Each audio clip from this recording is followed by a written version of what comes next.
Good evening. Welcome to the London Fortean Society and Conway Hall in quarantine. We've been doing this since April. We've done many weird and wonderful things, and it's really nice actually seeing people in the chat saying that they can't get to London, and so they're attending from various different places. We're certainly going to continue doing online events once the pandemic is done with and we can all get together and go to the pub afterwards. But we don't want to leave behind anyone who has been attending online. So what we'll probably do in the future is either do live events and live stream, or do a live event, but also do one on Zoom exclusively from the shed to keep people involved, because we're all about communicating ideas, both us and Conway Hall. So hello, hope you're all well. Hope you're all keeping well. I just need to get my notes.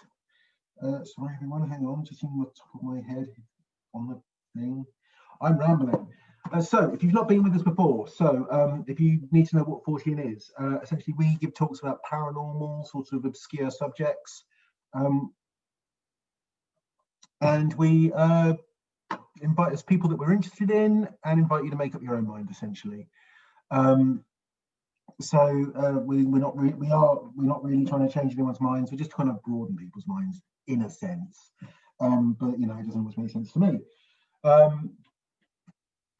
With notes. So also, yeah, Conway Hall is a charity. If you haven't given a donation for this talk, no matter how small, please do. Conway Hall support us brilliantly and have done, and they are a charity who basically exists to bring exciting talks to people that encourage free thought and ethical thought. If you're of a tweeting persuasion, we have a hashtag, which is hashtag #ForteanLondon. I'll stick our website in the chat in a little bit once we've started. Also, got to say sorry that the Edinburgh Fortean Society are also doing an online event about now, but both of these talks will be appearing on YouTube at some point, so you can check in with them at another point. Which brings me to, hopefully out there is Stacy Hackner, this evening's speaker. I hope you are there, Stacy. What will happen is Stacy will speak for about 45 minutes to around an hour on paleoarchaeology and paleo-fantasy and alien contact, should we cancel ancient aliens. And then afterwards we'll do a Q&A. If you do have a question, some of you have been using it already. I always love questions about the playlist. If you do have a question for Stacy, either during her talk or at the end, please type it quickly into the Q&A, and then I will see if we can open your microphone so you can ask it directly. Otherwise, if you don't want to ask it directly, just let them know and I'll read it out in an incompetent way. If you don't want us to do that, let us know, and we won't be turning your cameras on. We will just be putting your voices out there. This evening, we've been really keen to have a talk about ancient aliens and what that means, and what it means about us for a long time. So I'm really excited to have Stacy Hackner speaking for us. Let's have a look. So I'll introduce Stacy, whose biography is really, really long. Stacy has worked in a number of dusty holes across the globe, most recently in a 19th century cemetery in Cyprus, and has lectured at UCL and Birkbeck in archaeology, epidemiology, and museum studies. She will always pop up in your feed to share a terrible archaeology pun, if needed. So speaking on paleo-fantasy and ancient aliens, should we cancel ancient aliens? Please welcome Stacy Hackner. Hi, Stacy. Thanks for joining. Hi. Thanks, everyone. I am going to start sharing my screen so you can see what's going on. So tonight I'm going to be talking about myths we have about prehistory, and also if anyone can't hear, please put it in the chat. So some of these myths that we have are relatively benign in that they're just a bit wrong, and others really insidiously work to uphold dangerous ideas about the world. Some of these can be seen in Ancient Aliens and similar material.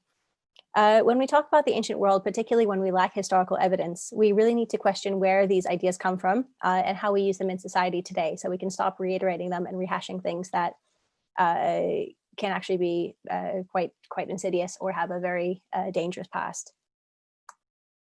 So my personal research focuses on re-examining concepts of work, activity, and gender from a number of both ancient and modern non-Western groups.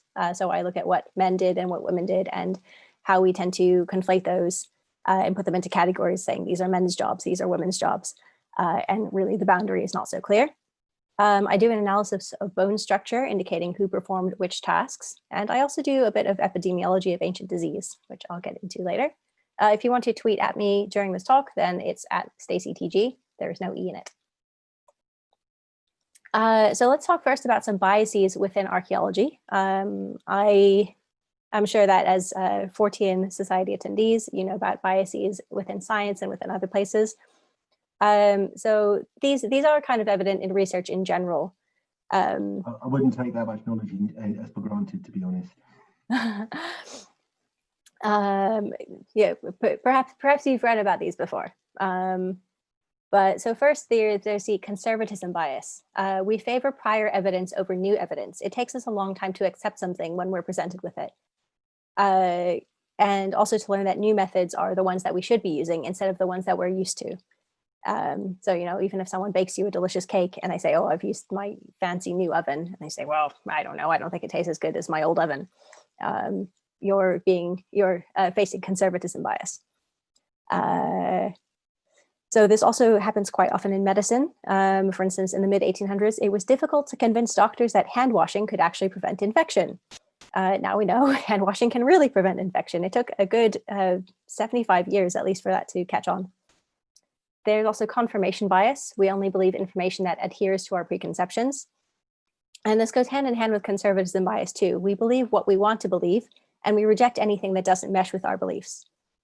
So I find that in my work and in life in general, these tend to be about social roles, about what people should and shouldn't do based on their age, their sex, their gender, their class, their nationality. So there's also lack of evidence. We say in archaeology frequently, absence of evidence isn't evidence of absence. Just because we haven't yet discovered something doesn't mean that it can't be true. And so this is why whenever a new oldest thing is discovered, the media really freaks out and they say, oh, we've just pushed back our understanding of X concept, whether it's beer making or bread baking or cannabis use. And that contradicts everyone who said, well, you know, this thing was only 1,000 years old. But no, that's when we have the oldest evidence. And because archaeology is still in progress, we're still discovering new things every day. It keeps being reinvented and we keep finding new evidence. Trust and authority. I know I'm saying these things as literally an authority, and we should really be questioning everything because academics tend to come from a very small privileged group with outside influence.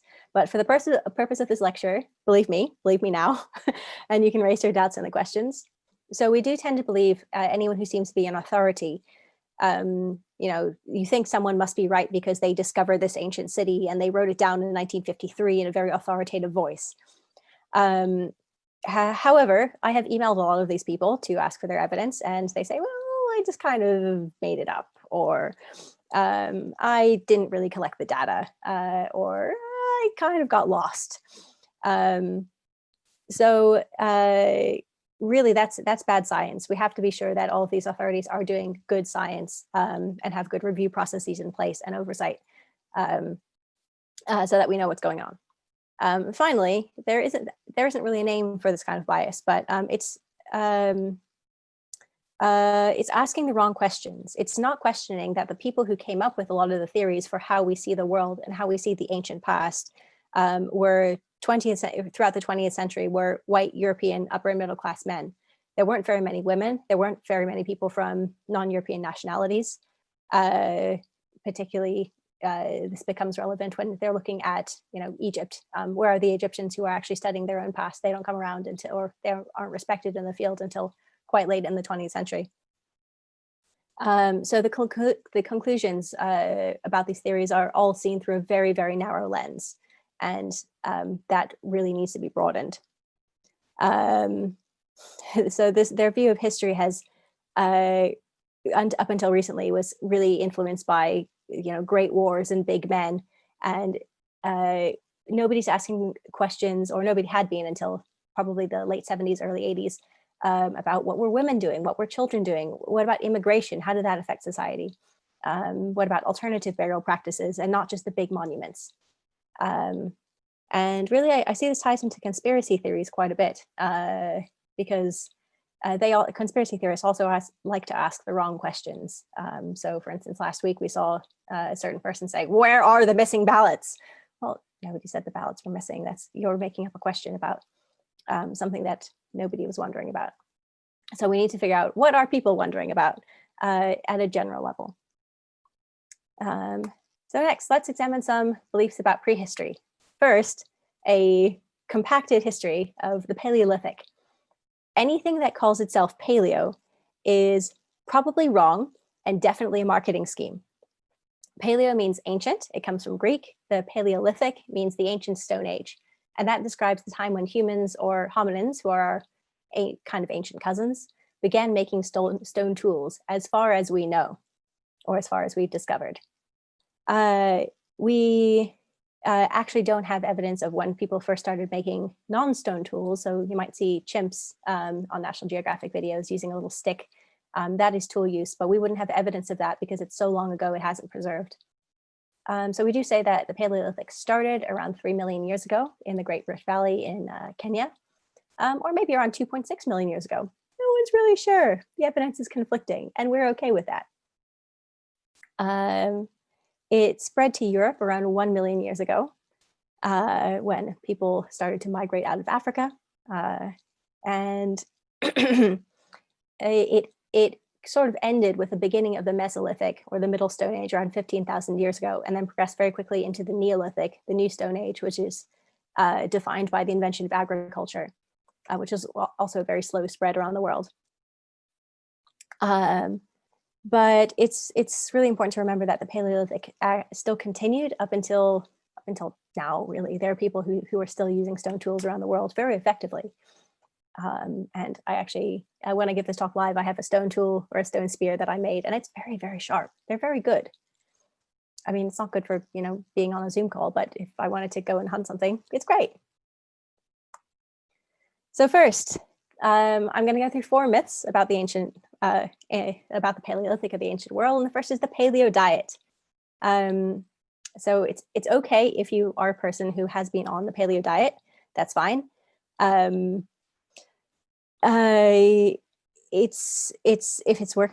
it works for you, that's great. But the only problem I have is that it calls itself paleo, when in fact it's completely a misnomer. It's nothing that actually has anything to do with the Paleolithic.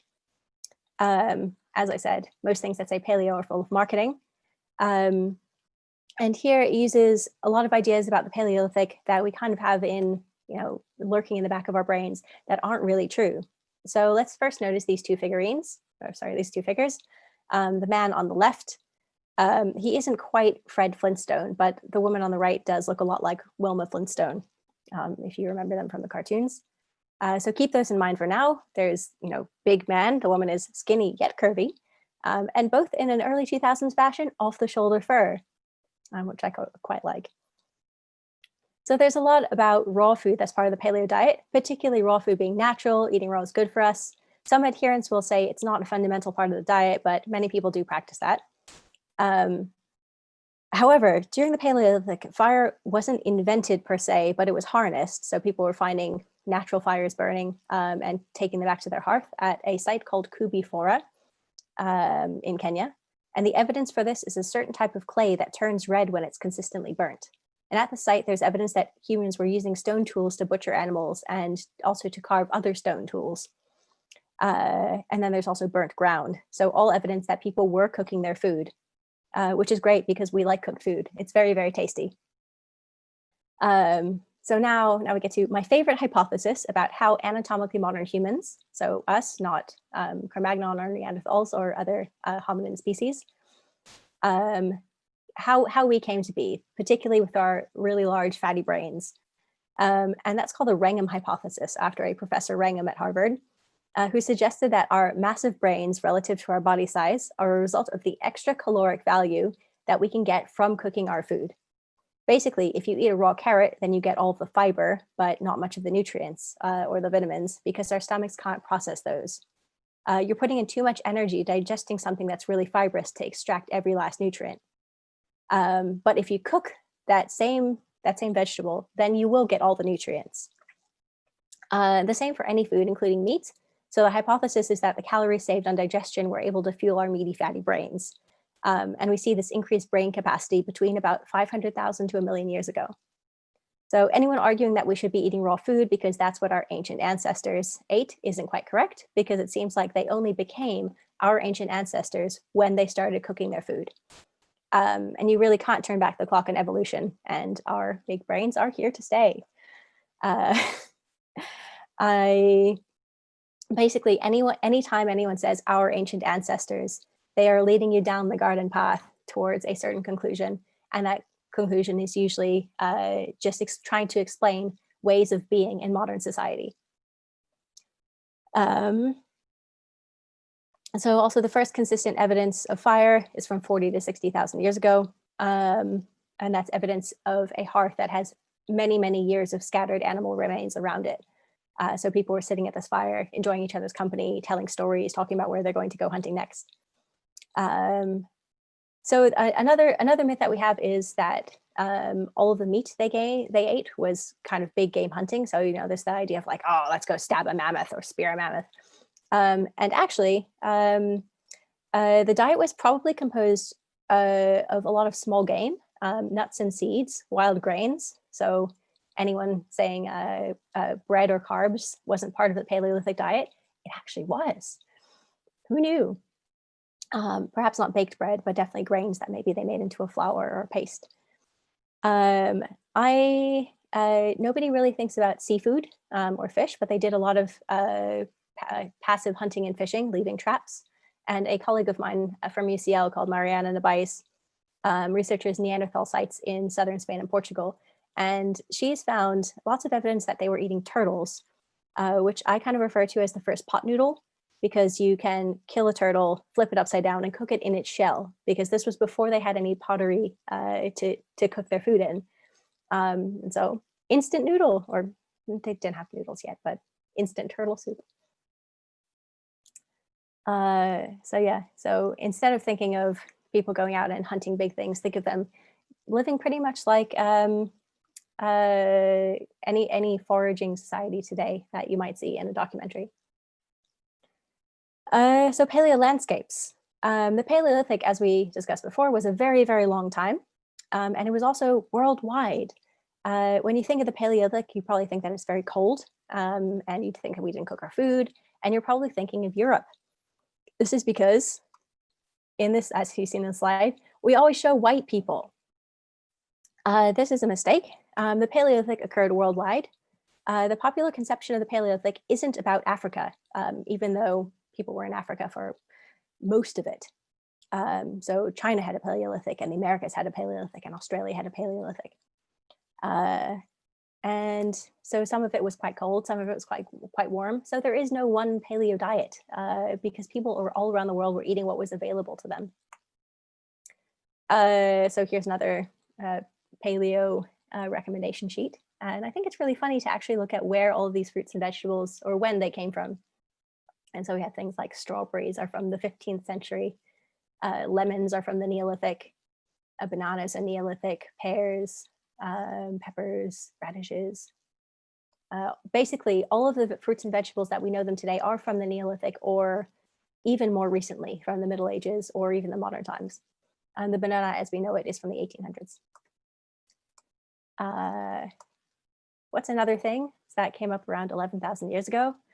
I don't know if anyone's whispering it to yourselves, but it's white skin. White people are relatively recent evolutionarily. So I'll talk more about this later. Forks. The first forks were from the 3rd millennium BCE, but they only got 2 tines in the Roman period and 3 tines in the last 500 years. Clothes also. Clothes are It's a late Paleo, early Mesolithic from around 70,000 years ago. And the way that we know people were wearing clothes is the differentiation in genetics between head lice and body lice. Great, isn't it? We also have some impressions of woven cloth in pottery from around 40,000 years ago. So less gross, but just different strands of evidence that all tie together, saying that people have been wearing clothes for a long time. So let's look at a few more images. I didn't even remark on how these are kind of robust and attractive people, and particularly this man who looks kind of like Thor, and sexy Bam Bam in a cute bikini. And that's also really building in these kind of gender stereotypes that I'll get to later. That you have this like strong man hunt and like, I'm the lady, I'm going to stay home in the cave. Which these were kind of invented in the mid 20th century to build up the stereotypes of what society should be doing now, particularly with the ideal of the man going to work and then his wife staying home and taking care of children in the house. And so we will look at more images of this in a bit. So another slide I found in the paleo diet is the poor caveman being really confused by all these processed foods that he can't handle because his delicate stomach hasn't had any cooked food yet. So it is true that processed food isn't the most nutritionally dense, but they weren't actually unknown to ancient people. So we have evolved to prefer things that are really tasty, and processed foods are really, really tasty. I've got, you know, loads of Mars bars around. But they aren't wrong or bad. Just because they're, quote, unnatural. I always argue that we stopped being natural once we harnessed fire and started cooking our food. And so I really don't like people arguing that, oh no, this thing's unnatural, we need to live a natural lifestyle. Everything we do is unnatural. I mean, I'm sitting inside, it's dark, and then we've got lights on, and I'm talking to you through a tiny screen. I can eat a Mars bar. So yeah, what did people eat in Paleolithic time? It varied around the world. There is a lot of meat and fish among people who live in northern latitudes, like the Inuit. But you see, compared to Southern Africa, I just pointed at my screen, you can't see me pointing at anything. The Kung were eating quite a lot of seeds and nuts. So it really, really varied. So a lot of people will confuse the term Paleolithic with hunter-gatherers. I prefer to say foragers because it doesn't make that distinction. Hunter-gatherer tends to buy into the male-female binary.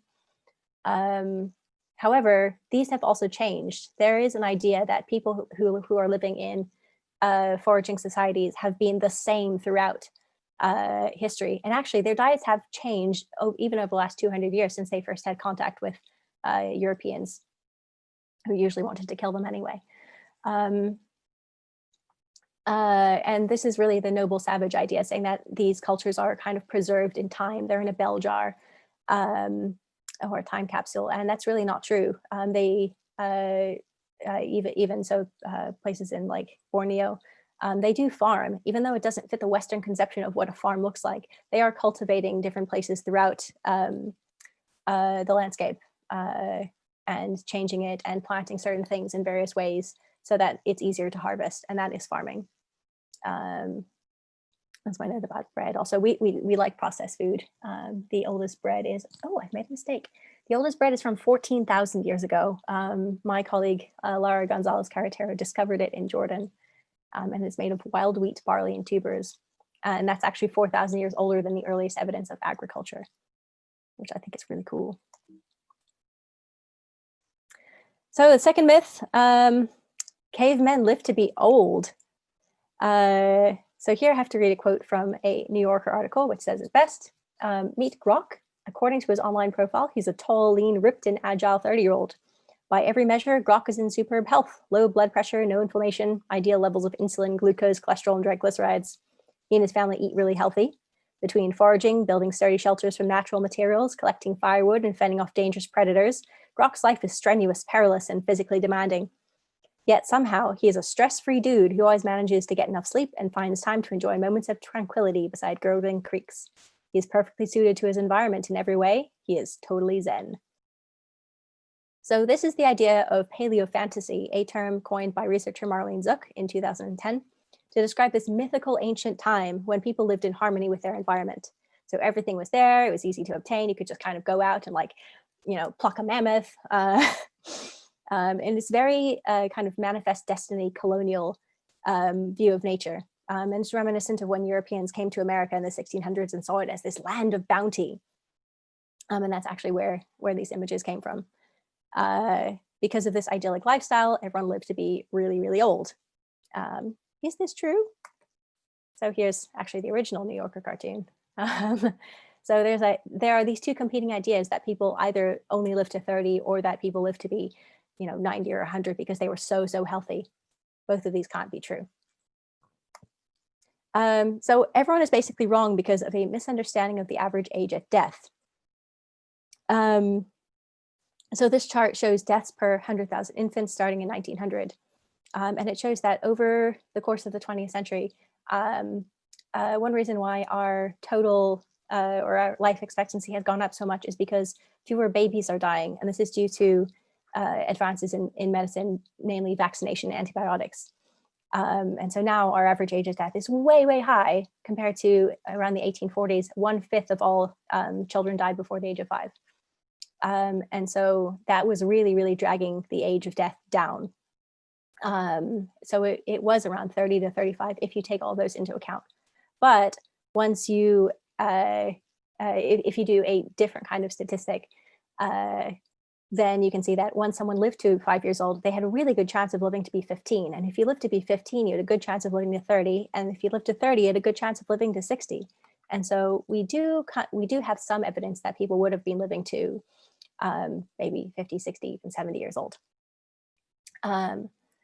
Another problem is that we have few individuals who are actually preserved from the Paleolithic because of population density, or now we all live in cities, we bury people in cemeteries, but there we don't really know where people lived. We don't know if all groups buried their departed near the places they were living. And even when we find a burial ground, there's maximum a few individuals in it, and they might be very poorly preserved. So we don't have a very large sample size to go on. If we really want to know about a cemetery and to do a proper statistical analysis, you need at least 60 people, even for the most basic tests. We also have inaccurate methods to determine age, so the invisible elderly. And so studies are still going on how to accurately determine age. But if you have a more wearing, stressful or physically stressful lifestyle, then your skeleton will be artificially old compared to your chronological age. Whereas if you live a lovely carefree life like rock, perhaps you'll look younger.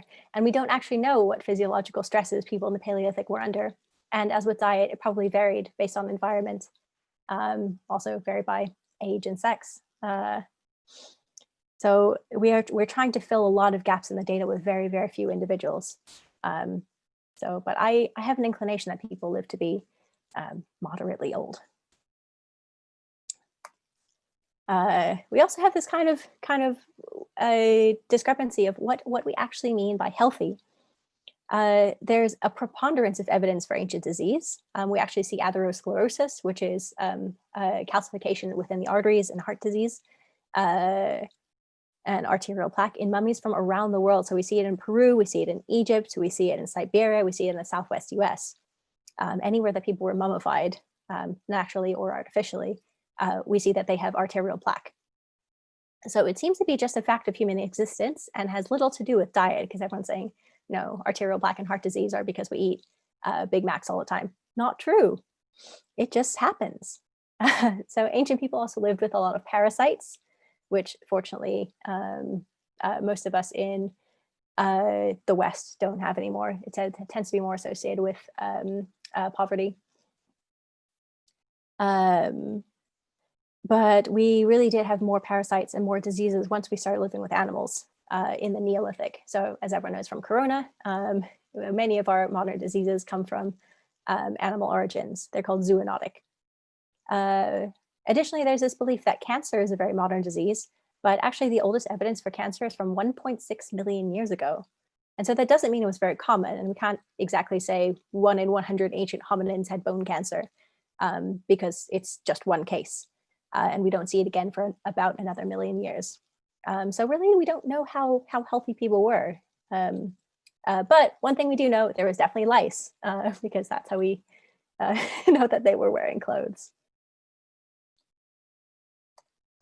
So myth number 3, cavemen and cavewomen. So for maximum effect, I recommend examining old museum dioramas or old textbooks, because those are the ones that tend to be really, really stereotypical about social roles. So what's this in the diorama? Oh, it's 2 men making fire. No women here. We should really be looking at who is doing the work in these situations. What kind of work are they doing? Are there children? Are they doing any work? Because it's well known that in foraging societies, children actually have a lot of responsibility. Who is watching the children? So this is a great scene here. On the right is a man who seems to be a shaman. He's wearing antlers and he's maybe doing some kind of ritual or acting. On the left is another man who's building something out of bone. And then there are all these women in the background who are looking after babies. They're not even very interested in what the man is doing. The women in all these depictions are presented lower. They're either sitting or squatting, and the men are standing up. So here's another. Here's this one. You can see there's a woman with a kid, carrying a kid somehow. There's this man in the front who's doing some work with skin. Here's another from a children's book. It's only men. It's only white men. Here's another. Men doing work, women sitting on the floor, man is standing and hunting with his child. Woman is around a fire, man is eating, man is hunting. Man is hunting.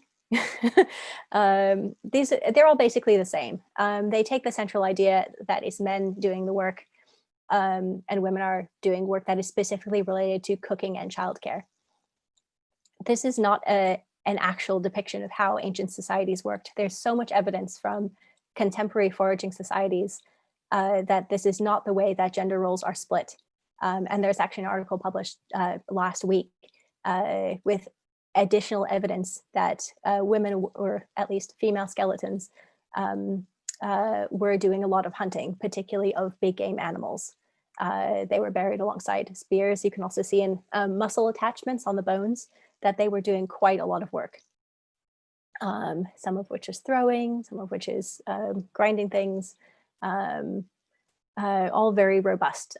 Some studies have shown that they have more or larger muscles than modern day athletes, female athletes at least, which is really, really cool. It takes a lot of effort, particularly for females, to build up a significant amount of bone and muscle. So yeah, basically you get it by this point. I think this one on the left is really interesting because the man is making art on the cave wall and the woman is kind of assisting, holding the lantern. And this is also particularly great in light of recent evidence, which I will get to in a bit. Here's another scene. It's all the same. So I think it's really interesting to see where this kind of plays out in modern society too. And I kind of hit on this idea to look up family camping scenes. And it's remarkable how similar they are. So that here you have the men are higher or more closer to the camera. The women are lower. The women are doing food preparation. The woman on the left in the top one is cooking in the bottom left, and the man is playing music. He doesn't have any role. He's responsible for cultural transmission, we'll say. He's teaching songs. Maybe he set up the tents. So going back to the making cave paintings. Oh, here's another man making cave paintings. I forgot about that one. There was a discovery a few years ago about these hand stencils, which is where someone puts their hand against the cave wall and kind of blows some pigment over them. That most of these hand stencils, probably in up to 75% of cases, were done by women, or at least by female hands, based on size and finger length ratios. And actually, I thought this was really shocking because I didn't realize until that point that I'd so bought into these pictures of men making art that women had any role in it. And this goes back to a lot of how we think of men as artists. So if you think of the great artists of the Renaissance, there are very few women that anyone can name. There were a few, but no very famous ones. But in other cultures, I mean, there isn't a distinction who makes art and who can make art biologically. But we do have this distinction between men make art and women make handicrafts or folk traditions or folk art. And it's things that are used within the home, they're not shown publicly. And art is not a gendered activity, but we have made it so. And this feeds back into our ideas about who was making art in prehistory. So that's the article in case you want to check it out. So myth number 4, the unbearable whiteness of beings. So arguably humans developed dark skin when we lost our full body fur, but there's plenty of skin color variation in primates. So I'm not really sure about the truth of that. Humans possibly had dark skin all the way from ancient evolution.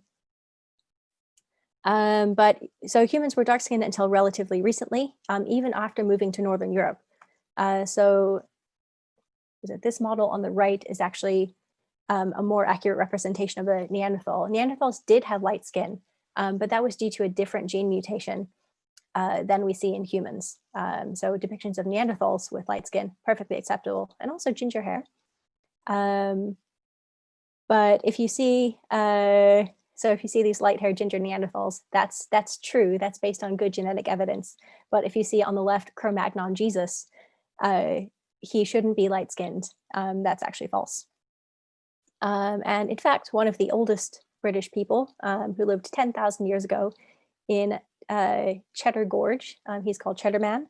He actually had dark skin and blue eyes based on recent DNA analysis. And a lot of people got very angry about that because they thought that the oldest British person should be white. And this is really showing people's racism and white supremacy and lack of listening to genetic evidence. So let's go back to this image. We saw a brief clip of it earlier. It is called The March of Progress. And this is also completely wrong as well. You've probably seen this in so many different cartoons, in so many different aspects of life. It's frequently used in comic ways. It represents 25 million years of evolutionary history, and it was originally published in 1965. It's based on a concept called orthogenesis, or the idea that evolution is progressive. So you start off with this barely bipedal primate and progress towards being either a corporate drone or Arnold Schwarzenegger, depending on which one you're looking at. And it's always shown progressing towards, number one, a white man, which is problematic because you see this and think that evolution has reached its peak at whiteness, and particularly white masculinity. And this is untrue. Evolution has actually led to all sorts of skin tones and levels of pigmentation that are adapted to their local environments. So, side fact, tanning is an adaptation. And so it allows different people at different latitudes to allow in or block sunlight and therefore get vitamin D. So even if you know this diagram is wrong, seeing it in so many places on display reinforces like a very subtle idea of white supremacy. So also, when you were looking at the dioramas and cartoons before, did you see any people of color? The answer is no. Often you'll see dioramas of indigenous people in museums at first contact with the Europeans. So these models are made by Europeans within a European worldview in an institution that upholds Eurocentric ideas, particularly of colonialism. So a lot of the models in museums are still, they still have these ethnographic exhibits showing non-Western cultures and tribes from around the world for the education of Westerners. They're not doing anything for the people that they're actually displaying, who in many times museum visitors will think that they are no longer around. So even though the Westerners who are building these dioramas are complicit in the destruction of all of these indigenous groups. And it's really a small step up from the human zoos that we had in the 19th and 20th centuries. Okay, here's one better one that I found. It's kind of cartoonish, but it actually uses quite good evidence. There's another one with the furs, I like that. Okay, so now what you've all been waiting for. Once we recognize that our assumptions about the Paleolithic are really made, sorry, I just muted myself.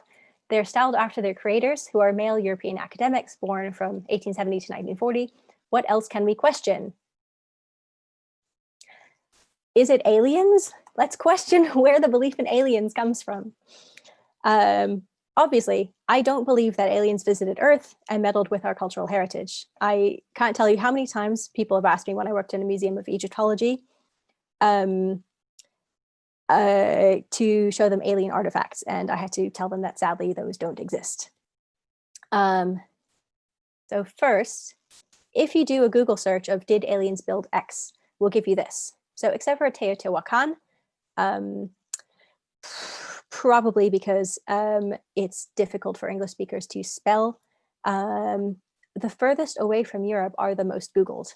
This is because those are the, people tend to think they're the most mysterious since they don't come from European cultural contexts. So they find it harder to understand how those things would be built because they don't have, or they aren't really taught in schools as part of our cultural heritage.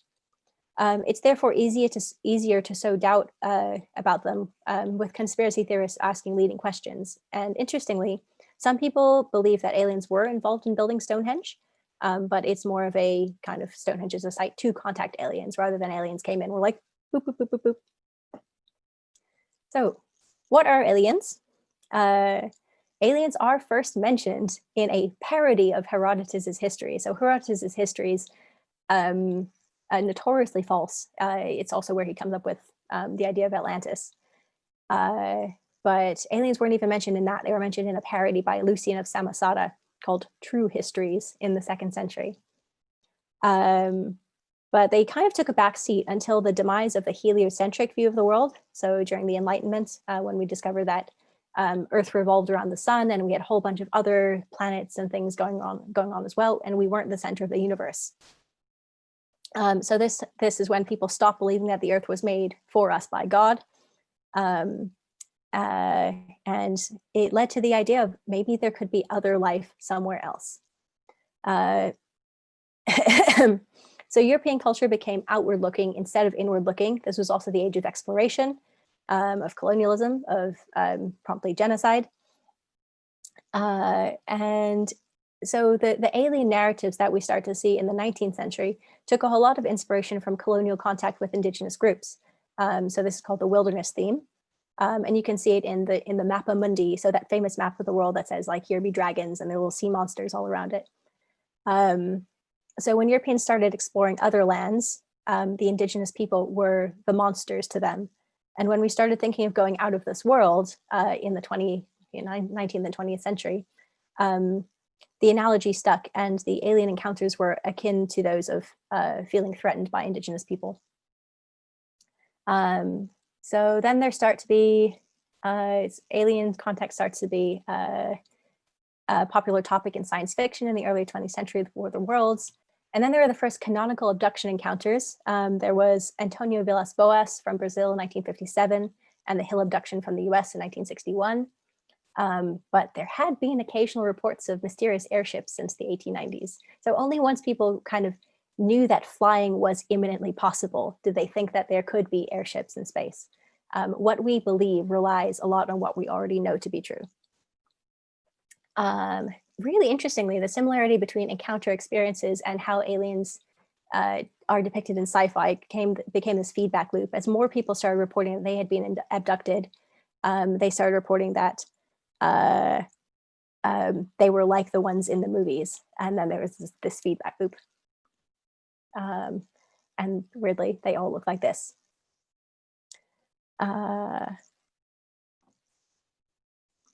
So when did the alien archaeology connection come about? It was in 1889. The author Garrett P. Service wrote science fiction about Martians building the Great Pyramid and then battling Thomas Edison in this series called The Edisonades, where Thomas Edison was this kind of superhero. So before this, it was common knowledge that humans had built ancient structures. They might not have known how, but they had the correlate of medieval churches and cathedrals and castles saying, if you get a lot of humans together, we can do really, really big stuff. And it was only with Service that there was kind of this doubt saying, oh, what if it wasn't humans? Pyramids had been kind of mythical. There's this belief when Europeans were colonizing Egypt that, if you placed a blade under a pyramid at the full moon, that it would resharpen itself, and other kind of mystical things, mostly because the pyramids were very old. And so even in ancient Greek times, the pyramids were 2,000 years old at that point, and they had a kind of mystical, otherworldly aspect because people didn't really know what they were for. They were just these really, really old buildings. I think at some point they did know that there was treasure inside because they were extensively looted. So Service also said that the Sphinx looked a little bit Martian. There is a lot of writing about what the Sphinx looks like. I think the face looks really, really human and probably African. And a lot of people have argued against that because of, once again, white supremacy. So the 20th century saw more ability to see and then explore space. And the more we looked, the more we learned, but no life was found. In 1966, Carl Sagan wrote An Intelligent Life in the Universe. The suggestion that, there is intelligent life out there. And this was a mistake, Carl Sagan. He shouldn't have said that because that allowed 1968 Eric von Daniken to write Chariots of the Gods, Unsolved Mysteries of the Past, which is really the bane of my existence because everyone wants to know about it. So Chariots really forms the bedrock of conspiracy theory because it is sowing doubt. It asks questions about Egyptian archaeology that archaeologists had already solved years prior. So I'm going to just for a minute go through some of them. He keeps saying, but where is the proof? And this is really what everyone who is producing Ancient Aliens and is into the Ancient Aliens ideal wants to know. They say, where is the proof? Fortunately, the proof is very close by at your local Egyptology museum, whether it's the British Museum or the Manchester Museum, or other smaller collections scattered throughout the country or throughout the world. The best one is in Cairo at the Egyptian Museum. So first, Egyptians didn't have an advanced enough knowledge of geometry of building to build the pyramids, and also we don't have the tools. This is incorrect. On the left is the Rind papyrus. I used to work in a British museum, and it was in a little side hallway where you could go and visit it. And it's a mathematical geometrical text explaining how to make triangles. So they had the knowledge. In the middle, you can see they had the tools. These are the same kind of tools that people used for millennia. I mean, up until the 20th century when we had started to have big machines. But even, I mean, this is a plumb bob. I'm an archaeologist. I literally used a plumb bob today and a line rule to make a nice square hole. So Daniken argues there was no development of pyramids. They were just kind of plopped on. They were perfect to start off with. This is not true. Obviously, he has never been to Egypt, or if he has, he hasn't really looked around. So here's the bent pyramid of Snefru. It's an earlier version of a pyramid where they did mess up. So it's kind of angled. And there are a bunch of other ones like this. There are smaller pyramids, there are wonky pyramids, there's a stepped pyramid. He also says there's no evidence of the workers, so they must have been built by aliens. And in fact, as early as 1922, there's the discovery of a city called Deir el-Medina, which is the workers' village in the Valley of the Kings, where workers would live and they would decorate their own tombs by night. The Rhind papyrus was from 1858. So all of this evidence did exist, but he didn't listen to it. He just went and wrote a book and made a lot of things up. Additionally, he is not trained in Egyptology or archaeology. He's never worked in Egypt. He seems to have never consulted anyone actually working in Egypt. And also he was convicted of multiple counts of fraud in his other job. He's technically a hotel manager. So I'm not saying that people who don't come from academia shouldn't be allowed to have opinions, but they should at least do research into what has already been discovered. A lot of times the people who are into the alien theories will say a bunch of things that's repeating things that come from Chariots of the Gods, which again is not an academic text. And it does seem that it was written a bit tongue-in-cheek. He does seem to say, oh, well, I didn't really know about that. But he wrote it anyway, and it's become foundational to many people's beliefs.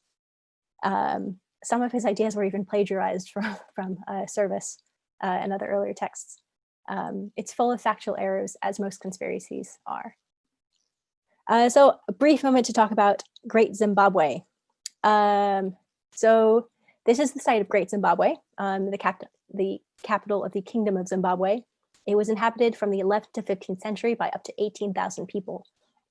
It has these magnificent thick walls, and it was discovered by Europeans, by the Portuguese in the 1530s, who were surprised to find it there, because this isn't what they expected to be in this part of the world. It was described in 1871 by a German explorer who thought it was a copy of Solomon's Temple and the home of the Queen of Sheba. And he said, only a, my italics, civilized nation must once have lived there. And so the reason that I think this is really relevant is because a civilized nation did live there. It's just that they weren't European. This is exactly what's happening with the pyramids, is that people are looking at them and saying, oh, well, they have to have been built by an advanced race or an advanced species. They couldn't have been built by humans. And the subtle subtext is that they couldn't have been built by the ancient Egyptians, who were probably dark-skinned, just like Great Zimbabwe couldn't have been built by any of the local people. And it's dismissive, and it comes from a tradition of white supremacy and doubting that people from anywhere that's not Europe could have built their own fantastic monuments. It really has a lot to do with colonial attitudes. So theorist Julien Benoit said that we cling to a feeling of white superiority that emanates from the rotting corpse of colonialism. So after the end of empire, we Europeans have to make ourselves feel good about things by saying, oh, well, only we could have built these wonderful societies. Needless to say, people around the world have been colonizing and building empire for ages. It's just that we don't really learn about it in school in Europe or America. So yes, it's reifying this subtle belief that ancient people, particularly dark-skinned people, weren't intelligent enough to build great monuments. And actually, nobody really talks about this very much, but von Daniken is a white supremacist. There's a lot in Chariots of the Gods that talks about white supremacy theory, and different kind of focuses on his sowing doubt, but not on the things that he actually says, like this complete nonsense about was the black race a failure, and did the extraterrestrials change the genetic code by gene surgery and then program a white or a yellow race, which goes back to another 19th century theory about cultural replacement, saying that Black African people in Egypt were then replaced by a white race, who then maybe built the pyramids. This is also incorrect. There's a long line of cultural continuity and tradition. Nobody doubts the Colosseum or the Parthenon or the Great Wall of China. They think obviously those were built by humans. So really, what I think about the pyramids, because everyone always wants to ask me, the pyramids are the best way to stack rocks so that they stay up for a really long time. And the people who lived in the places at the time that they were built were the ones who built them with technology that existed at the time. We know that technology, we know they had the cultural capital and knowledge. So what I want everyone to take away is to think theoretically. When we have continued representation of Western style white nuclear families, so the cave paintings in depictions of ancient settlements, this perpetuates modern ideas of what men and women and children should do, bolstering the argument that such ways of life are innate and natural, and they subtly work to keep sexist attitudes and policies in place. Because if we say, look, people have been living this way with man hunt, woman gather for thousands and millions of years, shouldn't we keep doing it? When actually, that's not how people lived at all. When you see modern modalities of gender and sexuality replicated in depictions of the past, stop and think.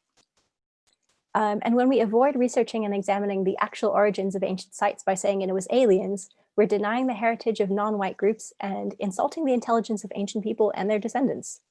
I think it's very rude to say, well, no, your ancestors didn't build that, it was aliens. So why we need to cancel ancient aliens?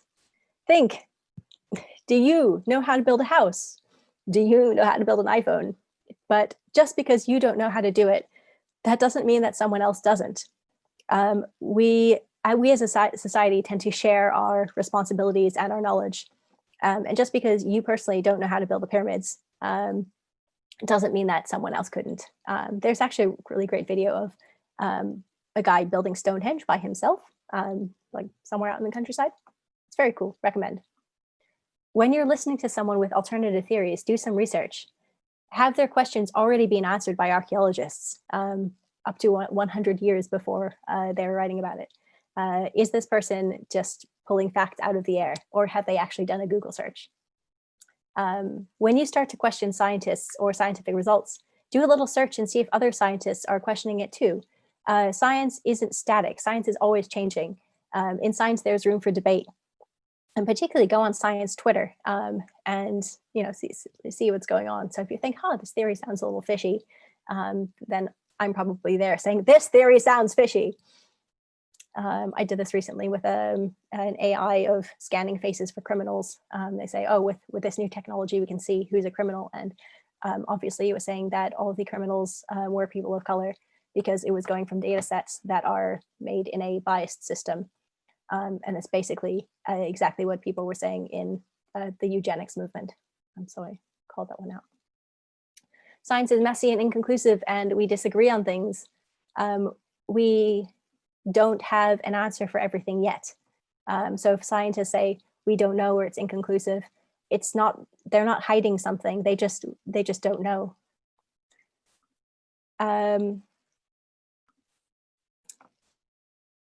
So also, don't believe something just because it's compelling. Not every story makes sense, and we are still discovering things.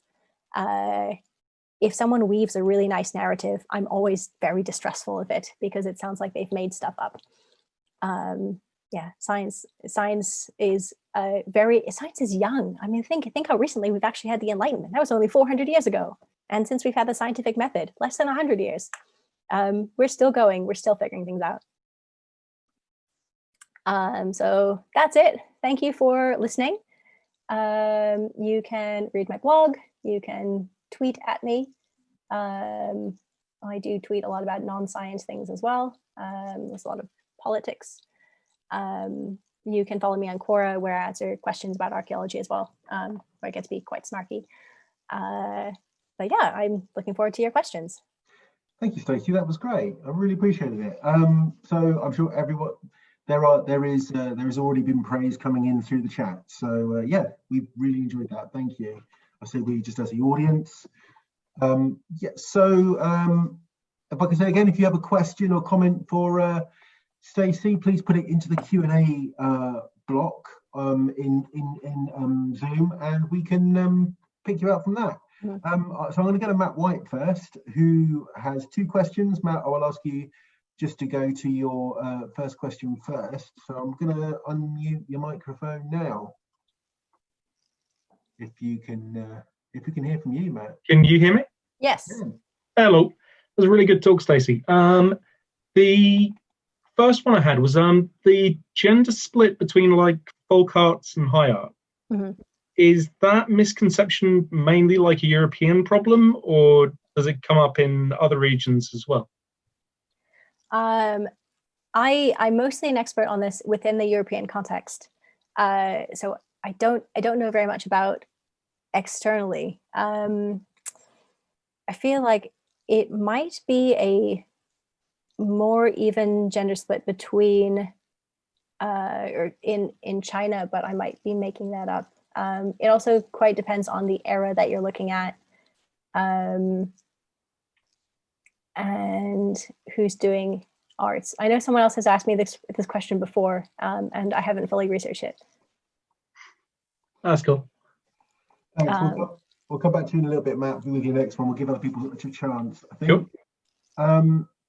So I'm going to read one question up by LL, who's asking, slightly going away from the subject. I wonder if you could say something about zombies in the same context.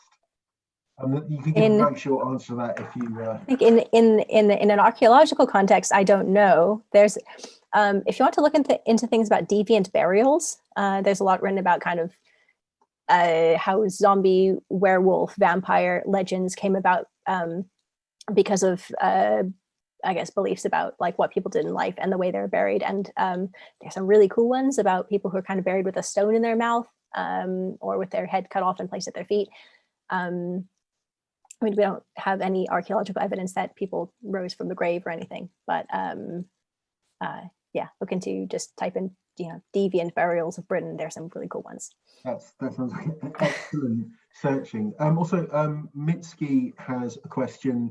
I'm going to read it out because I think you might give a similarly short answer. They're asking, any thoughts on the complete lack of photo, video evidence of aliens, UFOs since digital camera technology improved in the last couple of decades? You're an archaeologist, so I'm not sure, but I mean, any thoughts? I would say that there's a complete lack of evidence because there's a complete lack of aliens, or at least of alien visitation. Maybe it was before digital cameras as well. Yeah, maybe they knew we had digital cameras and they stopped visiting because they didn't want to be into anyone's selfies. Mitski, if you have anything else to ask, do please get in touch. Thank you for your question. Matt, we'll come back to you, and hopefully other people have questions, because we had about just under 70 people sign up, so we've got a good bunch out there.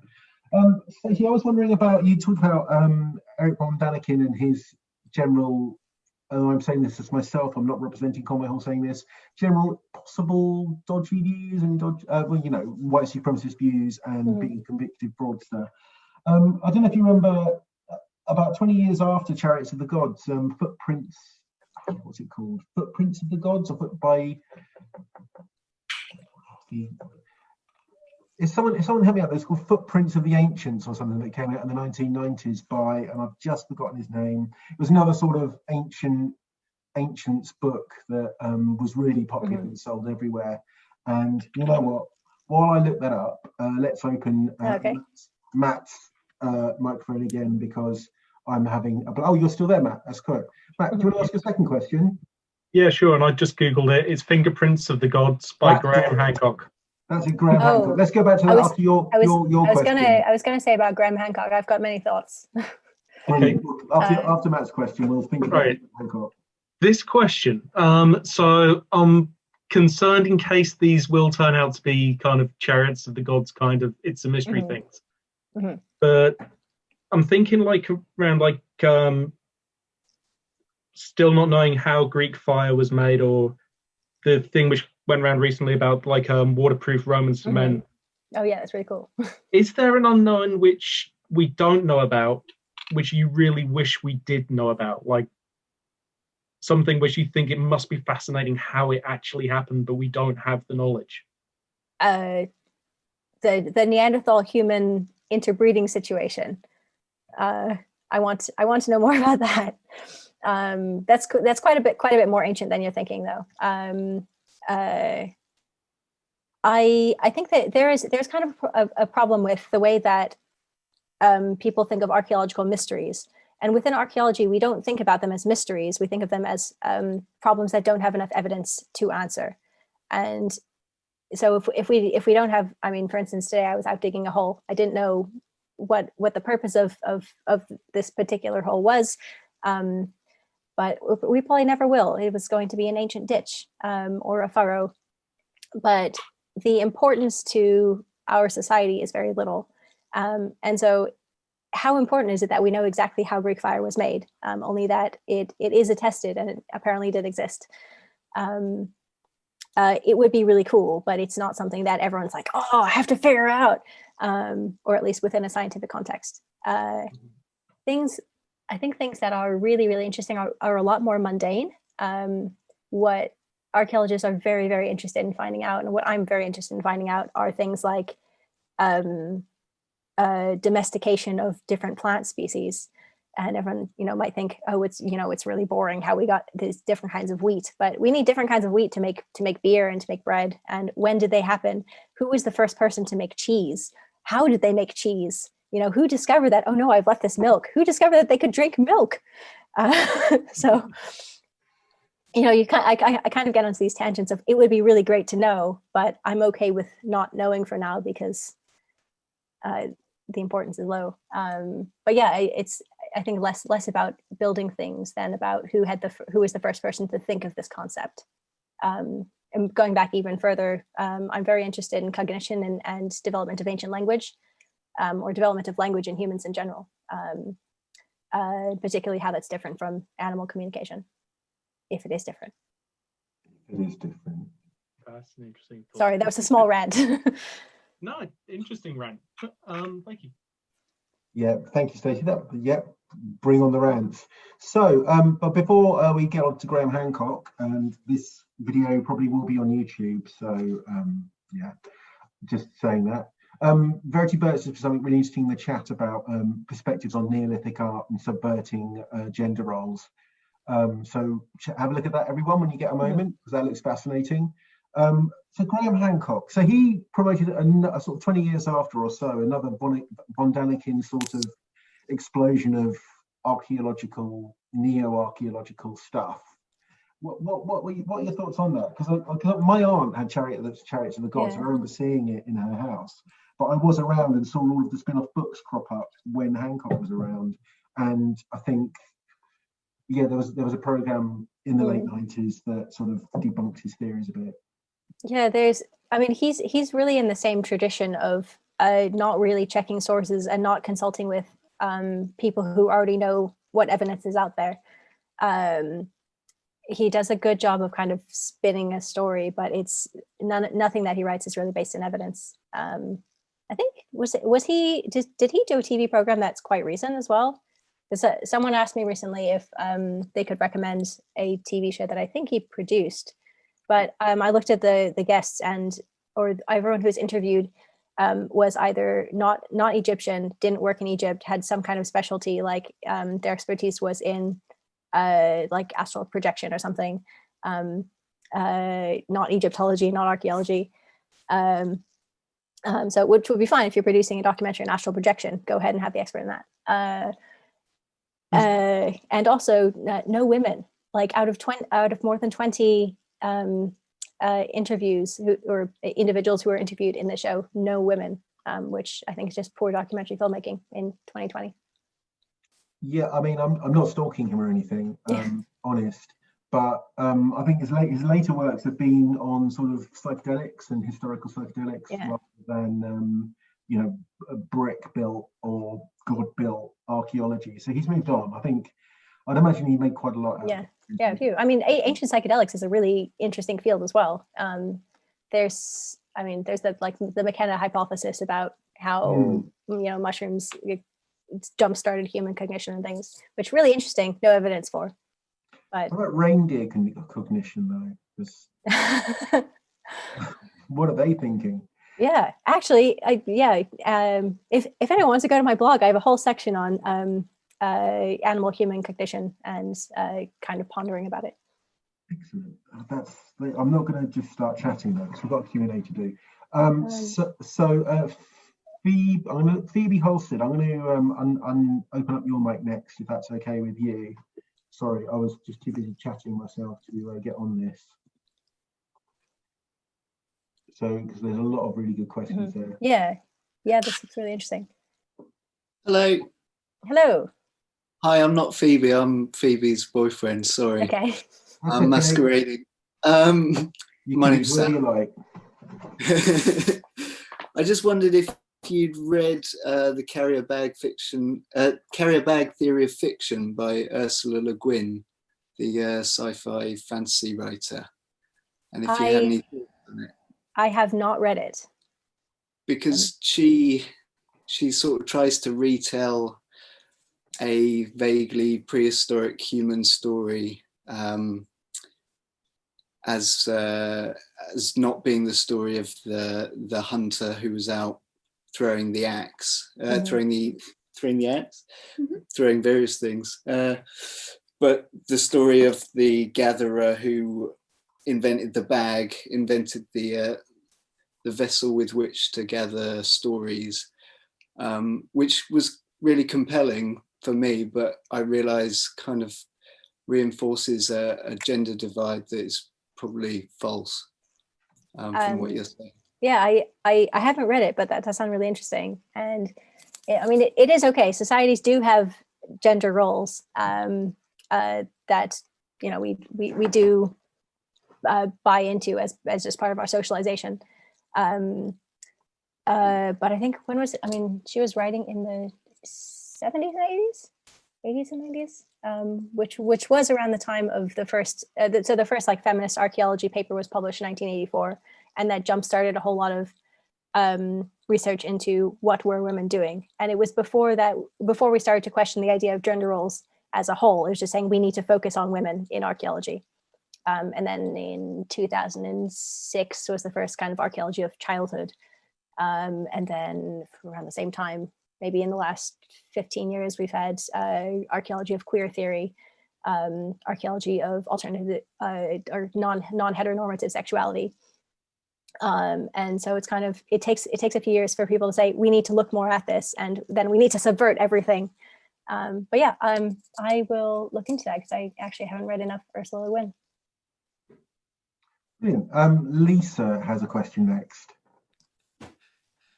Hi, good evening. Again, it's not Lisa, it's her partner Rob here. Sorry, this seems to be a bit of an emerging theme. I think archaeologists of the future should know that it was mainly women who set up the Zoom. Yes. And then the men just came along and said, oh, actually, I think you'll find that. Hello, sir. May we have your question? Yes, sorry for promulgating the patriarchy. Not a problem. No, I seem to remember, this is sort of lost in my sort of murky mist of memory, but a good few years ago now, there was a television documentary, and I can't remember which channel it was for, who the presenter was, but they posited a theory that the pyramids were actually built. There was sort of a combination, I believe, of the internal ramp method, whereby the blocks sort of dragged up inside in a sort of spiral fashion, but also using cranes at certain points along the actual edges of the slopes, which I believe was, I think Herodotus mentioned that cranes were used during the construction. But also it was positive that you could actually, there was some sort of physical evidence that the locations of these cranes could still be seen on the slopes. And I wondered if that had any sort of credence or weight within the academic archaeological community. Unfortunately, once again, I'm really loving everyone's very, very detailed questions. I do not know because I am a bones expert. If you want to know anything about the mummies that are inside the pyramids, I can tell you loads about those. But sadly, my expertise goes as far as knowing about the tools used, but not the particular methods. But generally, I feel like if something is featured on a documentary,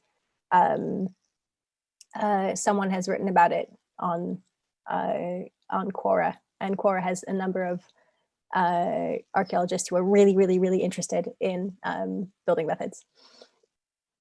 So I would suggest going there. Brilliant. I'm asking Jacqueline, if it truly is Jacqueline, to unmute. While we've got a question that for someone with no mic. Oh, Jacqueline, are you there? I am here. Hello. I thought I'd just. Are you Jacqueline? I thought I'd better prove that it's not my boyfriend. No, I realised it was probably just a throwaway line, but when you mentioned modern human Neanderthal interbreeding, you reminded me of some books that I read when I was a teenager. Jean M. All's. Is that Clan of the Cave Bear? Yes. Have you read them? And if you have you any views you'd care to share about them? I think I read one a very, very long time ago. I seem to recall it being fun as a story, but no kind of evidence. I think was it Neanderthals and humans falling in love and living together? No, well, the very first one I think is probably the one that's closest to proper archaeology, but that one suggests a modern human child gets separated from its parents and raised by Neanderthals, and has to live in the Neanderthal society, and through that becomes part of But I mean, it sort of veers off after that, because she's trying to tell the entire human development in one person. So it gets a bit far-fetched in the later books. But the first one was compelling. Yeah, I think it's I mean, it like obviously fiction, because nobody really knows what was going on. And even I think when she was writing, we didn't have all the evidence that we do now. And probably those books went a long way towards humanizing Neanderthals, which really only started to happen on a popular and scientific trajectory 10 years ago, when the Neanderthal genome was published and showed how closely they were related to modern humans. Yeah. But there is more about that in a book written by an archaeologist who I really admire. The book is called Kindred, and it's about a Neanderthal life in general, and particularly on all the discoveries that have been made in the last 10 years. And there's a lot about how Neanderthals think, how similar they were to humans, Neanderthal culture. And there's actually a whole section in the talk where in the longer version, where I talk about Neanderthals as well. Okay. So who wrote Kindred? Rebecca Ragg Sykes. Okay. I'll have to look that up. Brilliant. Thank you, Jackie. While we're still on Neanderthals, Stephen has a slightly less or possibly more savoury question about them. Hi, Stephen. Hi. This does involve bones in a tangential way.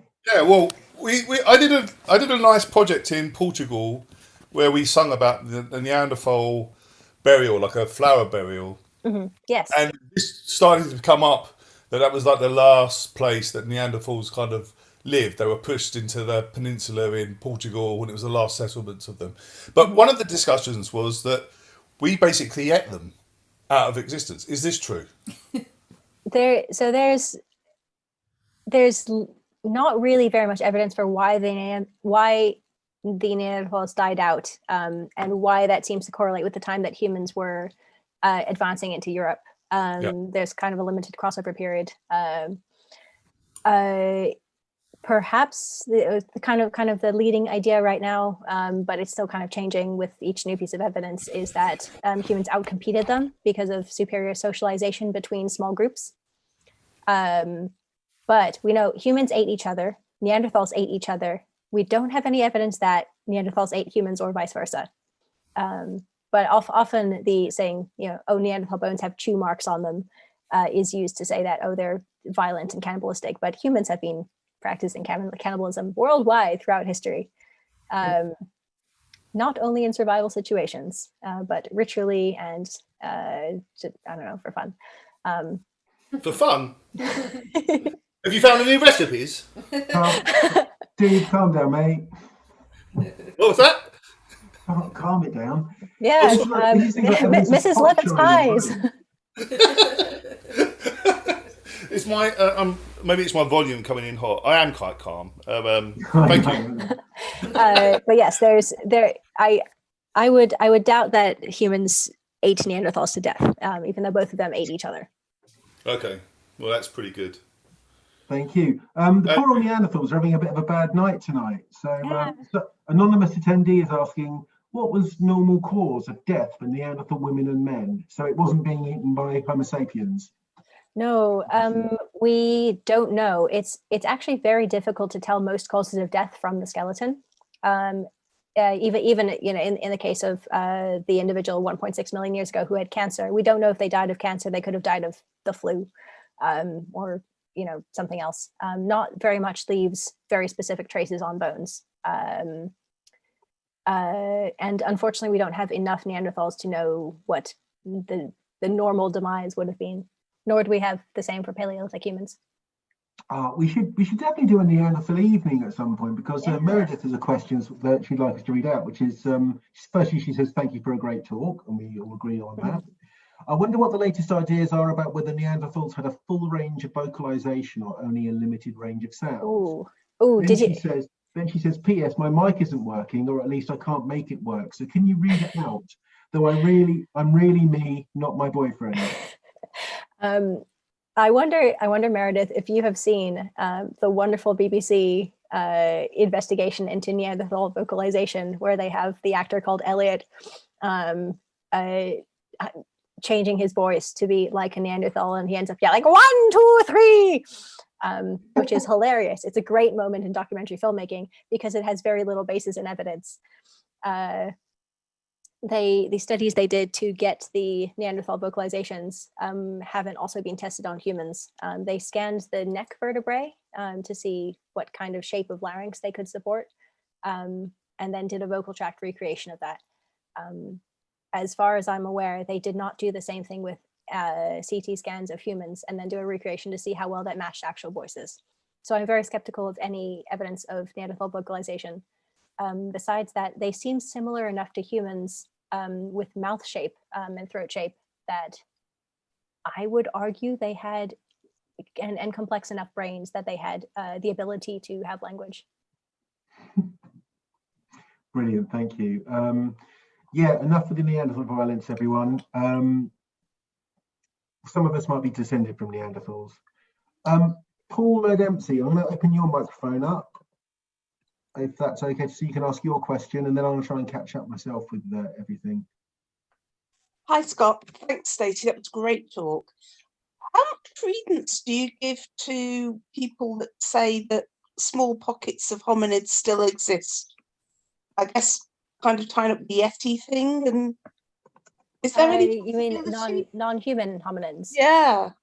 I don't. There are none. Humans are the only ones left. Mm. Okay. The end. Thanks. Thanks for your question, Paula. Yeah. It was survival of the most adept at thriving. Not quite the fittest. There's a difference. Thank you. Thank you. I'm going to open another microphone up. While I do that, Anne Macaulay asked, she doesn't have a microphone unless it's her boyfriend typing, and then he doesn't have a microphone, or her partner typing. Who knows? I'm not going to speculate about any of your lives. What are your thoughts on the pyramids in Visco, Bosnia? Viscosica Hill? That's an easy one. There are none. They do not exist. Fine. There we go. This is the kind of Q&A I like. Oh no, that person's got an accent on their name, so I can't find their name, sorry. Here we go. Hi there. Thank you very much, Stacey, for a really interesting talk. I was hoping you could recommend some sort of, I don't know if there's a popular science equivalent, feminist archaeological books that I could use to persuade older male relatives that archaeology is unbearably tainted by the patriarchy and racism. Yes, this is a great question. Kindred. Oh, brill. Yeah, that's a really good one. I've actually just started it. I know that I've read more recently, but they're all on my Kindle rather than the pile of books that's making my laptop tall. Do you have Twitter? I don't, but friends do. Okay. Or you can somehow leave a comment on my blog, and I will produce a list of books for you. Oh my goodness! Thank you so much. At a time when I remember, or thank you. Just poke That's me. really helpful. Okay, we're going to do one more question live, which is going to Wal. While I was saving your question till last. While you're getting ready, I think we've got some very short questions, very short answers to go through really quickly. Thank you very much for your presentation. It was really interesting. Thank you. I just wanted to ask you similarly, I guess.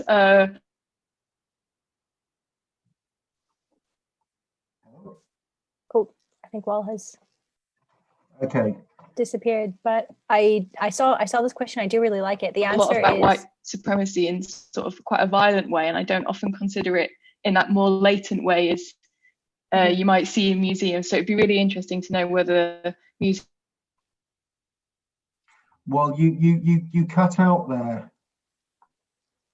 Yeah, that's a really, really excellent question, and fortunately the answer is yes, to an extent. A lot of museums tend to be kind of unwilling to change because of funding or of structures or who's on the board. The boards are usually people who don't have a vested interest in making change. But there are quite a lot of